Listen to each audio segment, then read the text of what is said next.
தமிழ்நாட்டில் தமிழக வெற்றிக் கழகம் ஆட்சி அமைந்து முதல் பட்ஜெட் இன்றைக்கு தாக்கல் செய்யப்பட்டிருக்கிறது.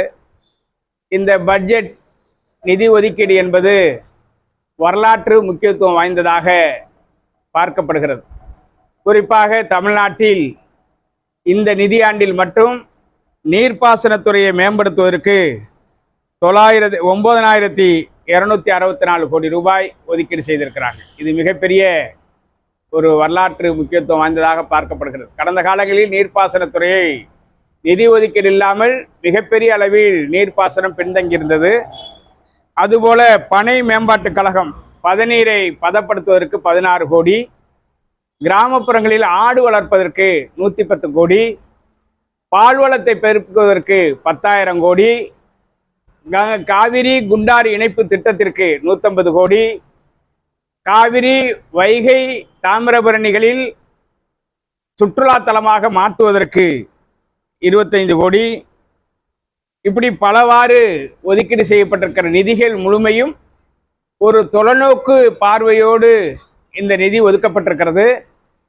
நதிநீர் திட்டங்களை பாதுகாப்பதற்கு 25 கோடி, எல்நினோவை எதிர்கொள்வதற்கு 340 கோடி, பேரிடர் மேலாண்மை திட்டத்திற்கு 11,532 கோடி, உணவு திருவிழா விவசாயிகளுடைய உணவு திருவிழா நடத்துவதற்கு 20 கோடி, இப்படி பல வகையில் வேளாண் வளர்ச்சிக்கு அடிப்படை நோக்கோடு இந்த திட்டங்கள் கொண்டு வரப்பட்டிருக்கிறது.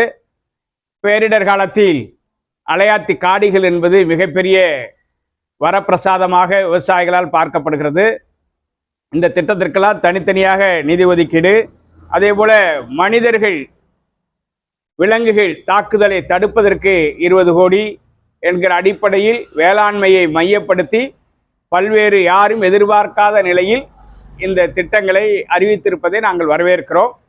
ஆனால் வேளாண் கடன் தமிழக வெற்றிக் கழகம் அதனுடைய தலைவர் விஜய் அவர்கள் தேர்தல் களத்தில் சிறு குறு விவசாயிகளுக்கு 100%, பெரு விவசாயிகளுக்கு 50% நிபந்தனை இல்லாமல் தள்ளுபடி செய்யப்படும். இந்த தள்ளுபடி அறிவிப்பு ஏதோ நாங்கள் சொல்லிவிட்டு ஏமாற்றுகிற அடிப்படையில் அமையாது, அனைவருக்கும் இது உடனடியாக வழங்கப்படும் என்கிற உத்தரவாதம் எல்லாம் கொடுத்தார். ஆனால் தொடர்ந்து அந்த அறிவிப்புகள் 2 முறை அறிவிக்கப்பட்டது விவசாயிகளுக்கு ஏமாற்றம் அளிப்பதாக உள்ளது.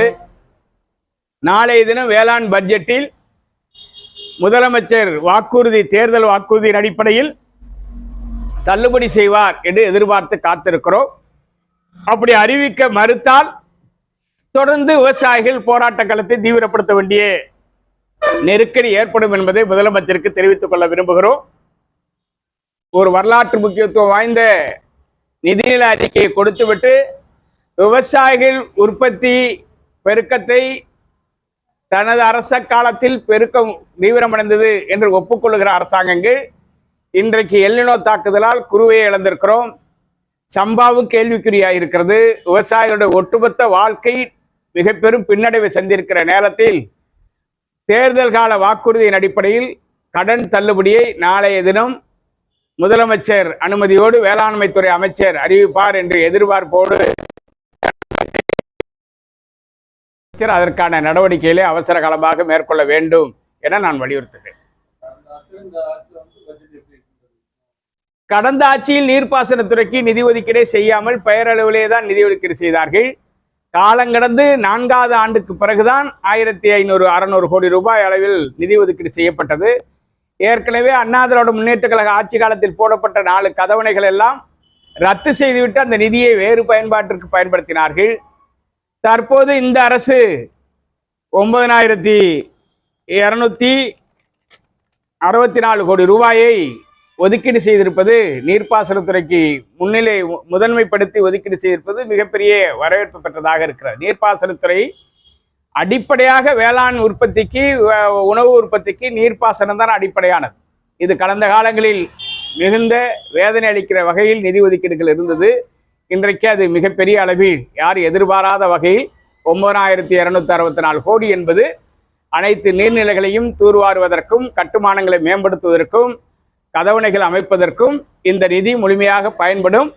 நீர் மேலாண்மை சீர்படுத்தப்படும், வெள்ள நீர் மேலாண்மை சீர்படுத்தப்படும் என்கிற நம்பிக்கை இந்த பட்ஜெட் மூலமாக விவசாயிகளுக்கு மிகுந்த நம்பிக்கை அளிப்பதாக உள்ளது.